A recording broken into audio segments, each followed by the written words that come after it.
எப்படி இருக்கீங்க? ரொம்ப சந்தோஷம். இந்த ஆடியோ ஃபங்க்ஷன் எனக்கு கூப்பிட்டதுக்கு ரொம்ப ரொம்ப சந்தோஷமாக இருக்குது. வந்ததில் எனக்கு ரொம்ப ரொம்ப சந்தோஷம் என்னென்னா, எங்கள் டீமை பார்த்தது ரொம்ப சந்தோஷமாக இருக்குது. ஏன்னா ஒரு கமர்ஷியல் மியூசிக் டேரக்டர் ஆக்கின எங்கள் வெங்கடேஷ் சார் இங்கே வந்திருக்காரு.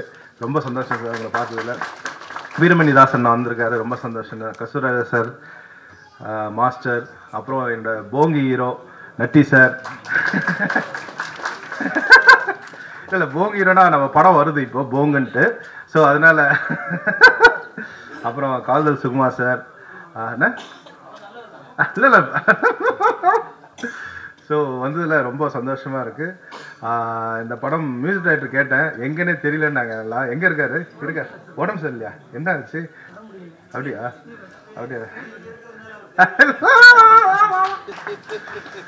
ஸோ அதனால் சாங்லாம் கேட்டேன், ரொம்ப நல்லா இருந்தது. ஸோ இந்த நேரத்தில் மியூசிக் டைரக்டர் வரலன்னா கூட ஒரு கரகோஷம் அவர் பண்ணிடலாம். ரொம்ப நல்லா இருந்தது. ஸோ ஹீரோக்கு, ஹீரோயினுக்கு எல்லாருக்கும் வாழ்த்துக்கள். கேமராமேன் சார், எடிட்டர் சார் எல்லாருக்கும் வாழ்த்துக்கள். ப்ரொடியூசருக்கு மெயினாக வாழ்த்துக்கள். அதே மாதிரி இங்கே வர வச்சது வந்து ரத்னவேல் பாண்டியன் சார் தான் இங்கே வர சொன்னார். ஸோ அவருக்கும் ரொம்ப நன்றி. ஸோ இந்த படம் மிகப்பெரிய வெற்றியடைய வாழ்த்துக்கள். நன்றி, வணக்கம், தேங்க்யூ. முக்கியமாக பாடல் வரிகள், அந்த பாடல் ஆசிரியருக்கு எனது வாழ்த்துக்கள். ரொம்ப நல்லா எழுதிருக்கீங்க தம்பி, நல்லா எழுதிருக்கீங்க. நான் வந்து ஒரு பக்தி பாடல் ஒரு 6000 பாடல் மேலே பாடியிருக்கேன், பாடிக்கொண்டும் இருக்கிறேன். ஒரு சினிமாவில் எப்படி ஒரு சாங்கை வந்து ரெக்கார்டிங் பண்ணுவாங்களோ அதே மாதிரி தான் நாங்கள் பண்ணுறோம்.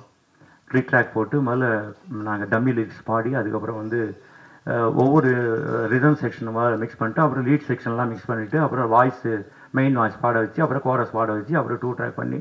ஸோ இந்த இதுதான் ப்ராசஸ். இந்த மாதிரி 8 நாள் 10 நாள் ஒரு ஆல்பம். இன்றைக்கி நான் ஒரு ஆல்பம் பண்ணால் கூட குறைஞ்சபட்சம் நான் 8 நாள் எடுத்துக்கிறேன், ஒரு 8 சாங் நான் வந்து ரெக்கார்ட் பண்ணுறதுக்கு. ஆனால் இன்றைக்கி வந்து ஆடியோ மார்க்கெட்டு ரொம்ப வருத்தம் அளிக்கக்கூடிய ஒரு நிலையில் இருக்குது. இருந்தாலும் நம்ம மாதவன் சாருக்கு ரொம்ப தைரியம், நல்லா அதுக்குன்னு செலவு பண்ணி, அதுக்குன்னு ஒரு தன்னுடைய மகனை வந்து நல்லபடியாக எடுத்துகிட்டு வரணும் அப்படின்னு சொல்லிட்டு ஒரு நல்ல ஒரு ஆசையில் ஒவ்வொரு தகப்பனும் தனது மகனுக்கு செய்ய வேண்டிய கடமையை அவர் ஒழுங்காக செய்திருக்கார். ஆனால் அந்த மகனும் அந்த தந்தைக்கு உரிய அவர் கஷ்டப்பட்டு அவர் எடுத்த அந்த ஒரு ரிஸ்க்குக்கு நிச்சயமாக அந்த குழந்தையும் நல்லபடியாக அதை வந்து ரீப்ளேஸ் பண்ணணும். இந்த படம் நிறைய பேர் ஒத்துழைச்சிருக்காங்க. நாங்கள் வந்து சாதாரணமாக ஒரு டிவோஷனல் ஆல்பம் பண்ணாலே குறைஞ்சபட்சம் ஒரு 45 பேர்லேருந்து 50 பேர் வரைக்கும் நாங்கள் வந்து அதில் வந்து ஒர்க் பண்ணுறோம். ஒரு திரைப்படம் அப்படின்னா நூற்றுக்கணக்கான கலைஞர்கள், டெக்னீஷியன்ஸ் எல்லாருமே வந்து பாடுபட்டு ஒர்க் பண்ணுறாங்க. இது எல்லாமே விடலுக்கு இருக்க நீராக கூடாது என்பது தான் எல்லாருடைய ஆசையும். எந்த படம் வெற்றி பெறும், எந்த படம் தோல்வியுறும், தோல்வி அடையணும்னு சொல்லிட்டு யாருமே சத்தியமாக ஆசைப்பட்டு படம் எடுக்கிறதில்ல. ஸோ அதனால் முயற்சி செய்து கொண்டே இருப்போம். வெற்றி நம்ம சொல்லுவாப்புல, ஜெயிக்கிறோம் ஜெயிக்கிறோம் அப்படின்னு. அது பெரிய ஒரு ஸ்லோகன். அது எப்படி சுவாமியே சரணம் ஐயப்பா, ஓம் சக்தி இருக்குது, அது மாதிரி அந்த ஜெயிக்கிறன்ற வார்த்தை தான் முதல்ல வரும் அவர் வாயிலேருந்து. அதனால் எல்லோரும் ஜெயித்து கொண்டே இருப்போம்.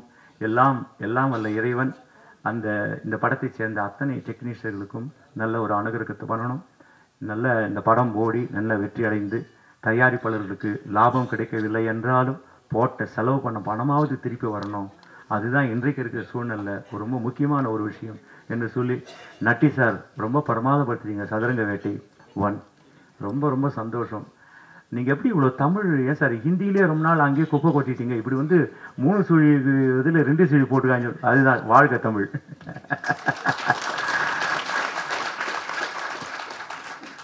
அது மாதிரி கனல் கண்ணன் சார் எனக்கு ரொம்ப ஃபேன். என் பாட்டு கச்சேரி அந்த ஏரியாவில், அவங்க வீட்டு ஏரியாவில் நடந்தாலே ஓடி வந்துடுவார் என் கச்சேரி கேட்குறதுக்கு. அது மாதிரி நம்ம ஸ்டன் மாஸ்டர் வந்திருக்காரு, வந்தவுடனே விஜயாச்சார் ரொம்ப கனல் கண்ணன் சார் விஜயாச்ச மாதிரியே இருந்ததுன்னு ரொம்ப சந்தோஷம். எல்லாருக்கும் என்னுடைய நன்றிகள், வணக்கங்கள்.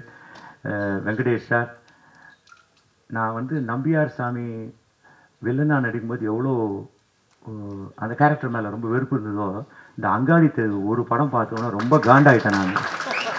இந்த மாதிரி ஒரு அரக்கனா அப்படின்னு ரொம்ப என்ன performance.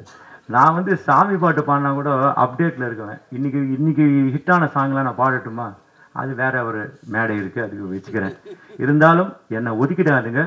This is my profession. பாடுவது என்னுடைய ப்ரொஃபஷன். சினிமா வாய்ப்புக்காக நானும் காத்து கொண்டு இருக்கின்றேன். என்ன ஆனால் கொஞ்சம் நாகரிகமான நாகரிகமான ஒரு டீசெண்டான சாங் இருந்தால் கூப்பிடுங்க. கண்டிப்பாக 6/8 2/4 7/8 எனி டைப் ஆஃப் சாங் நம்ம ஸ்ரீ இருக்காரு. யாரும் ரெக்கமெண்டேஷன் பண்ணாதே என்னை கூட்டு அவர் பாட வச்சுருக்காரு. என்னைக்கு அது வந்து ஹிட்டாக போடுறதுன்னு தெரியல. இனியும் முயற்சி செய்வோம். வெற்றி நிச்சயம். ஜெயிக்கிறோம். சுவாமி சரணம்.